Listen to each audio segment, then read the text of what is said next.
warahmatullahi wabarakatuh. Baiklah anak-anak Ustadz, bagaimana kabarnya hari ini? Mudah-mudahan anak-anak Ustadz selalu sehat dan selalu diberi kesehatan dan kekuatan oleh Allah Subhanahu wa Ta'ala. Baiklah anak-anak Ustadz, lanjut kita ke materi selanjutnya, yaitu beriman kepada kitab-kitab Allah Subhanahu wa Ta'ala. Tapi sebelum kita lanjut materi, alangkah lebih baiknya nih kita harus tahu dulu 9 akhlak utama. Cekidot.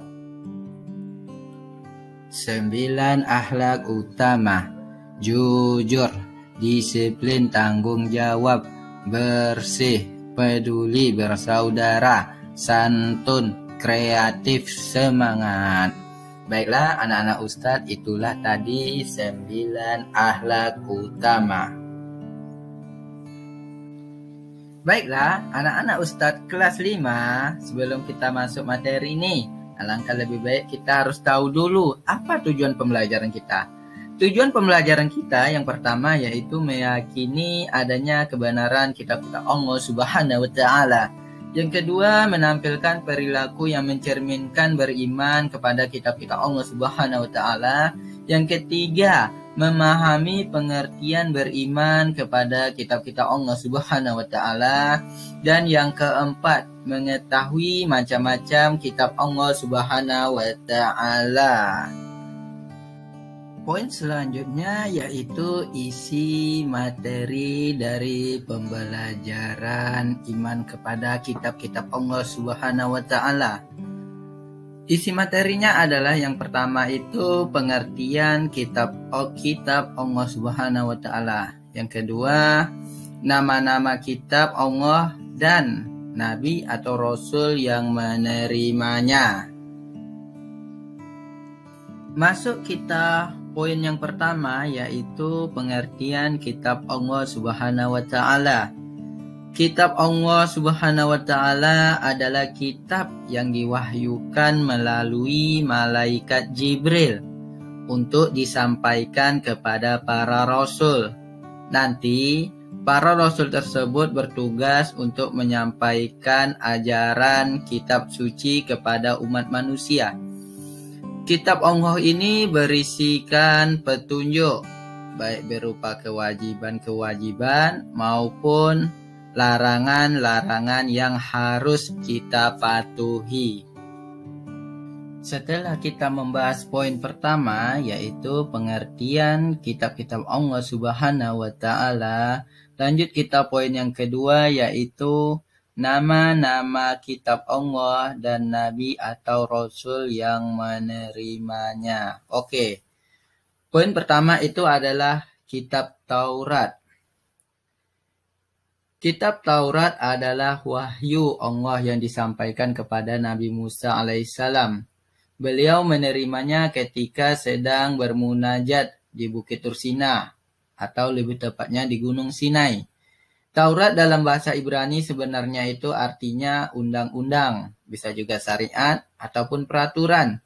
Kitab ini menjadi pedoman bagi kaum Nabi Musa alaihissalam, yaitu terkhusus untuk bangsa Yahudi. Melalui kitab Taurat, Nabi Musa alaihissalam mengajak umat Yahudi untuk beriman kepada Allah Subhanahu wa Ta'ala. Sedangkan ajaran pokok kitab Taurat adalah sebagai berikut. 1. Mengakui keesaan Allah Subhanahu wa Ta'ala. Yang kedua, larangan menyembah patung dan berhala, karena Allah tidak dapat diserupai dengan makhluk-makhluknya. Yang ketiga, larangan menyebut Allah dengan sia-sia. Yang keempat, memuliakan hari Sabtu. Yang kelima, menghormati ayah dan ibu. Yang keenam, larangan membunuh sesama manusia. Yang ketujuh, larangan berzina. Yang kedelapan, larangan mencuri. Yang kesembilan, larangan menjadi saksi yang berdusta. Yang ke-10, larangan memiliki keinginan untuk menguasai hak orang lain. Dengan demikian, di dalam kitab Taurat ini terdapat perintah dan larangan. Perintah tersebut meliputi kewajiban untuk mengesahkan Allah Subhanahu wa Ta'ala, memuliakan hari Sabtu, dan menghormati kedua orang tua. Adapun larangan yang terdapat dalam kitab Taurat adalah larangan menyembah berhala, menyebut menyebutkan Allah dengan sia-sia, membunuh, berzina, mencuri, menjadi saksi palsu, dan keinginan menguasai hak orang lain.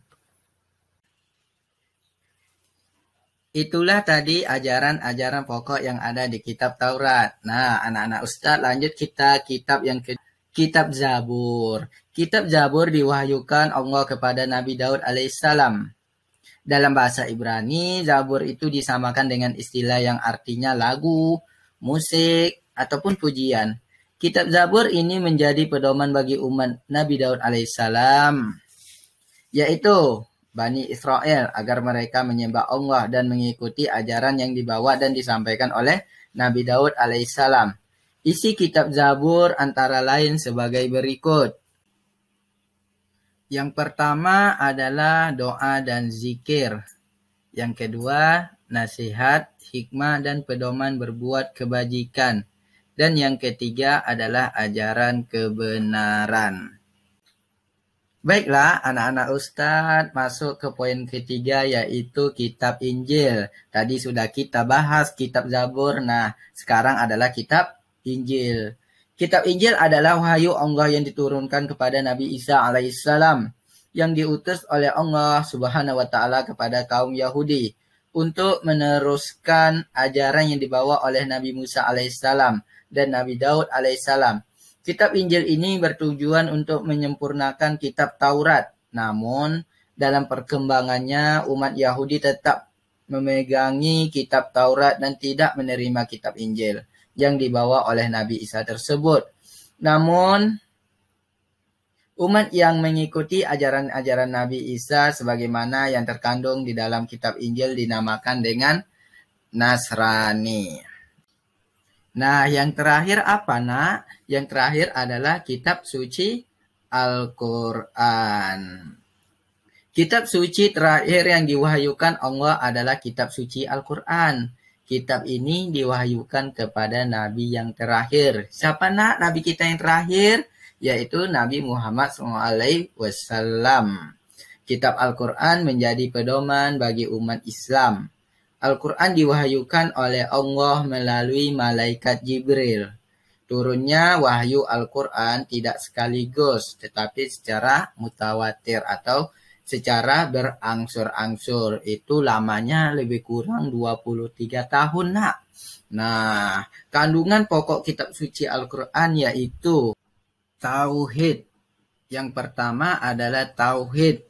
Tauhid ini berisi ajaran tentang keimanan akan keesaan Allah Subhanahu wa Ta'ala. Umat Islam harus meyakini bahwa Allah itu hanya satu. Yang kedua adalah ibadah, yaitu ucapan atau perbuatan untuk mengabdi kepada Allah Subhanahu wa Ta'ala.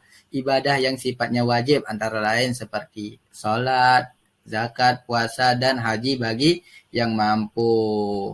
Ibadah yang hukumnya sunnah misalnya zikir, sholat sunnah, sedekah, umroh, dan puasa Senin, Kamis. Selanjutnya yang ketiga itu adalah akhlak. Akhlak itu ajaran tentang sikap dan perilaku terhadap Allah Subhanahu wa Ta'ala dan kepada sesama manusia serta makhluk lainnya. Inti ajaran ini adalah bagaimana berperilaku yang terpuji kepada semua orang, seperti hormat dan patuh kepada orang tua, guru, hormat kepada anggota keluarga, dan saling tolong menolong. Dan yang keempat yaitu fikih. Fikih itu ialah hukum bagi kehidupan manusia yang berisi perintah dan larangan. Perintah menunjukkan sesuatu yang harus dikerjakan, seperti sholat, puasa, zakat, dan haji. Larangan berarti sesuatu yang tidak boleh dikerjakan, seperti mencuri, membunuh, dan memfitnah. Selanjutnya janji.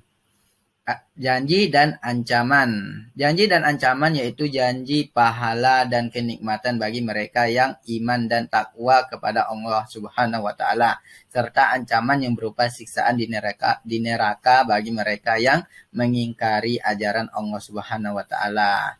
Selanjutnya yang keenam, kisah.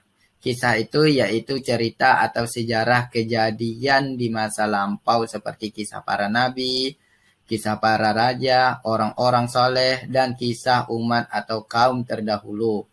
Kisah ini memberikan pelajaran kepada manusia agar mau mengambil hikmahnya. Kitab suci Al-Quran adalah kitab yang paling lengkap karena sebagai penyempurna kitab-kitab terdahulu. Kitab ini berlaku sejak masa Nabi Muhammad SAW hingga sekarang, bahkan hingga akhir zaman. Baiklah, anak-anak Ustadz kelas 5, itulah pembahasan kita tentang beriman kepada kitab-kitab Allah Subhanahu wa Ta'ala. Untuk evaluasinya silahkan dibuat di buku latihannya ya nak. Lebih dan kurang Ustadz mohon maaf. Wabillahi taufiq wal hidayah. Wassalamualaikum warahmatullahi wabarakatuh.